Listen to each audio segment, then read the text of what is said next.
আমাদের পক্ষে শুনানির প্রায় 90 ভাগ শেষ হয়ে গেছে। বাকি 10 ভাগ শুনানির জন্য আগামী বৃহস্পতিবার সকালে 1 নম্বর আইটেম আকারে বাকি অংশ শুনানি অনুষ্ঠিত হবে ইনশাআল্লাহ। আমরা এই শুনানিতে মূল কথা যেটা বলেছি, প্রথম হলো আমরা বলেছি রাজনৈতিকভাবে উদ্দেশ্য প্রণোদিত হয়ে জামায়াতের নেতৃবৃন্দকে আগে ফাঁসি কার্যকর করা হয়েছে, তিনি এখনো বেঁচে আছেন, তার ফাঁসি কার্যকর করার জন্য যে রায় দেওয়া হয়েছিল এটিও ছিল রাজনৈতিক বিবেচনায় তাকে টার্গেট করা হয়েছিল।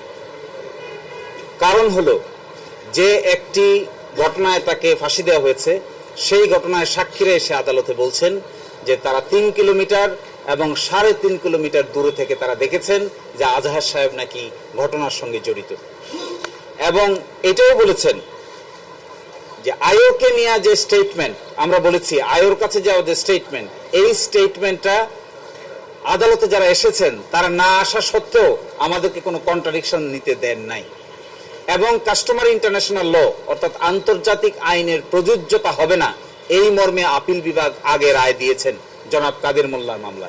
চার্জ নম্বর 2 এবং 3-তে যে ধরনের সাক্ষীর উপর ভিত্তি করে এখানে মৃত্যুদণ্ড দেওয়া হয়েছে, তিনি বলছেন এই ধরনের সাক্ষীকে মোটেও বিশ্বাস করার সুযোগ নাই। তিনি বলছেন 3 কিলোমিটার দূর থেকে যাকে যে দেখতে পায় তাকে আমি কি করে বিশ্বাস করি। তিনি এটাও বলেছেন যিনি 6 কিলোমিটার দূর থেকে লুকিয়ে থেকে দেখতে পায় তাকে আমি কি করে বিশ্বাস করব। যিনি নিজের সন্তানের নাম বলতে পারেন না, তার সন্তান কয়জন এটাও বলতে পারেন না, কিন্তু তিনি আসামির নাম বলেন, তাকে কি করে আমি বিশ্বাস করব।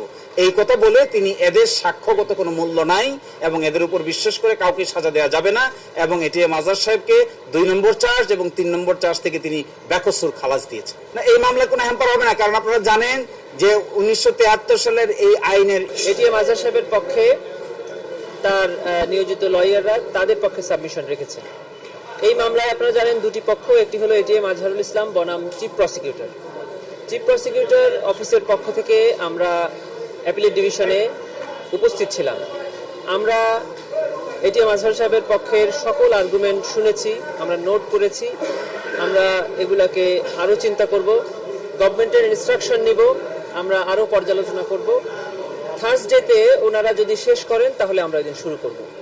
ওনারা বেসিক্যালি 3টা পয়েন্টের উপরেই আর্গুমেন্ট করেছেন। একটি হলো কাস্টমারি ইন্টারন্যাশনাল ল অ্যাপ্লিকেবল হবে কি না, এ ব্যাপারে আমরা ইতিপূর্বেই বলে দিয়েছি যে কাস্টমারি ইন্টারন্যাশনাল ল অ্যাপ্লিকেবল হওয়ার ব্যাপারে প্রসিকিউশনের কোনো দ্বিমত নেই, কারণ government already international crimes tribunal amendment act 2024 যেটা করেছে তাতে ওয়াইড স্প্রেড অ্যান্ড সিস্টেমেটিক শব্দটা ইনসার্ট করে এবং রোম স্ট্যাটিউটের ডেফিনেশন অফ ক্রাইমসটাকে ইনসার্ট করে ইন্টারন্যাশনাল স্ট্যান্ডার্ড বজায় রেখেছে।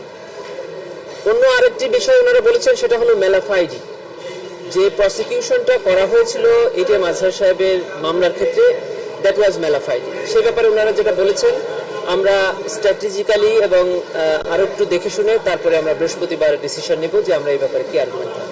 আর ফ্যাকচুয়াল আর্গুমেন্টের ব্যাপারে আমাদের বলার কিছু নাই, আমরা ভালো করে দেখব যে আদৌ যেটা বুঝতে আমরা বিবেচনা করে বৃহস্পতিবার আমাদের সাবমিশন আমরা রাখবো।